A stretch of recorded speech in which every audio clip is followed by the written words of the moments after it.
evening and welcome back, poetry lovers. It is I, ZM Wise, and here I am with another car recording just for you. As you can see, this is my new camera. Love it very much.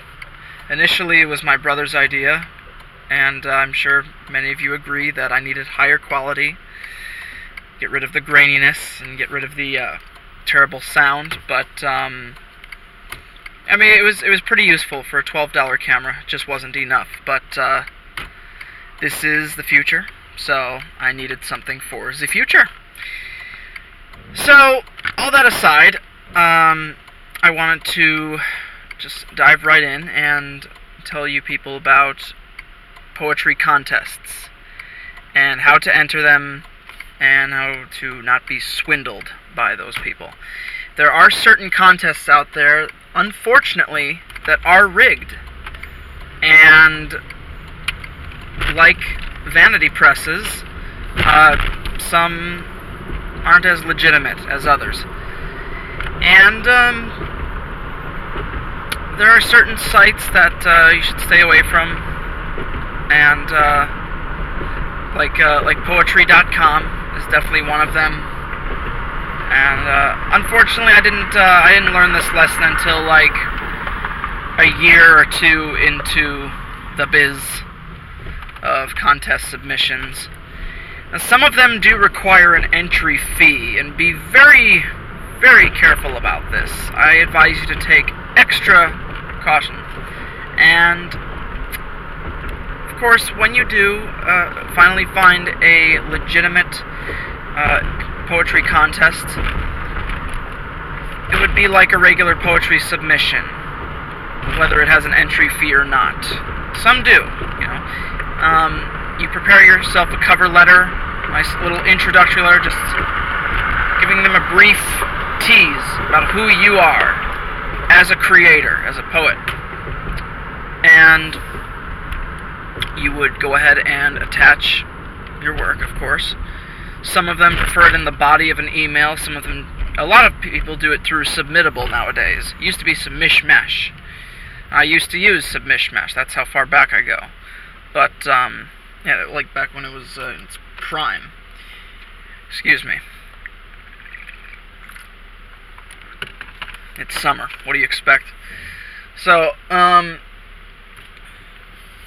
of the contests are themed, and when I say themed, sometimes it's of a certain genre of poetry, and sometimes it's only for people who live within this state, or sometimes the poetry must do with the culture of this city, or whatnot.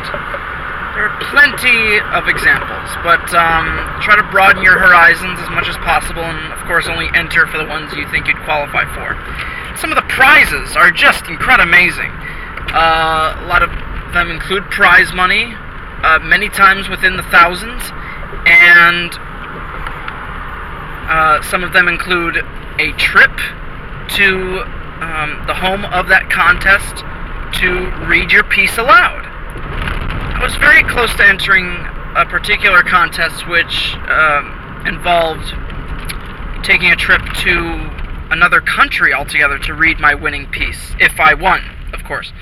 However, the travel expenses would be on me, and so I backed out of that one. Maybe when I have a little bit more stable income than I do now. I mean, don't get me wrong, I do, but it's not enough to make those sorts of expenses. Now, if you are on a budget, try and enter as many contests as possible without an entry fee. And with the entry fees, sometimes just watch for the $5 to $10 ones.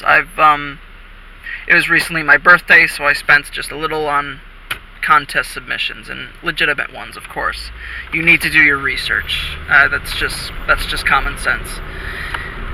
Now, along with the certain types of poetry contests, some of them are for individual poems themselves. Sometimes they'll want you to submit one, maybe up to 6, maybe up to 10, for goodness sakes. And sometimes they're for chapbooks. If you don't know what a chapbook is, it's usually a smaller collection, or what I like to call a tease of the author. And it's a nice selection, a nice little sampling of work. It could be anywhere from 10 to 40 or 50 something pages long. And of course a full-length collection would usually be a tad longer. Sometimes it's not. Depends on the publisher, and depends on the book or chapbook itself. And then there are contests for full manuscript submissions. Some of them you're only qualified for the contest if it is your debut manuscript, or if you've only published 1 or 2 collections, or if you've never self-published or whatnot. There are certain rules and guidelines. Please, as always, read the bloody submission guidelines. Don't try and be a rebel and stand out. Let your work do that. I know for a fact I have repeated this in a recent video, but it bears repeating.